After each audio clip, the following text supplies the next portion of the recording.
সামলাবেন বা কীভাবে ব্যাটিং হবে? সবসময় উপভোগ করি জীবন জোরে আর ডেডিকেটেড লোকটা ঘষছে দুর্গাপুরের মানুষের অডিওর ডিস্টার্ব হবে যতটা করা সম্ভব আগেও যেরকম ভাবে অডিওর মালটা ঘষছে তার থেকে ডেডিকেশন আরো বাড়বে। কারণ হচ্ছে এখানে আরো বেশ কিছু জিনিস মানুষের জন্য করার সুযোগটা দিচ্ছে। বলছি পুরনো দলকে কি বলবেন? তারা তো এখন বিরোধী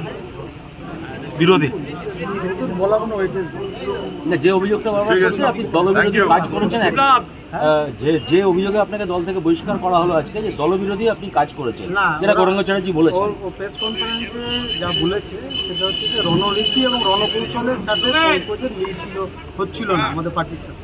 আমি কোন তিনটে প্রশ্নে মিল হচ্ছিল না আমি তো ইলাবোরেট করে দিলাম। এই তিনটে প্রশ্ন তো পার্টির আদর্শের সাথে মিল হয়নি, তো ওরা মনে করেছে পার্টি বের করে দিয়েছে ওদের ব্যাপার। পার্টি এরমভাবে বের করে মানুষের কণ্ঠস্বর চাপতে পারবে? বলুন তো, যে কংগ্রেস এবং আইএসএফ এর সাথে জোট মানুষ মেনে নিয়েছে? বিজেপিতে কেন ভোট আমাদের শিফট হচ্ছে? কেন ভোট শিফট হচ্ছে? আর হচ্ছে যে এইসব ভোটের গল্প বলছে। দুর্গাপুরে যেখানে আমার দায়িত্ব ছিল যে বিধানসভায় ভোট রক্ষা করতে পেরেছি, আমাদের থেকে বিজেপিতে ভোট যায়নি।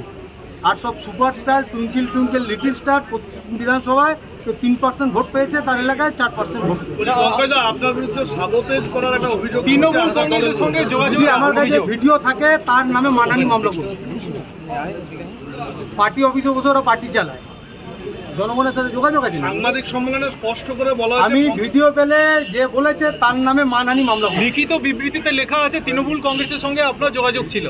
তৃণমূল কংগ্রেসের সাথে তো যোগাযোগ গত 5-6 দিন ধরে আমার ছিলই।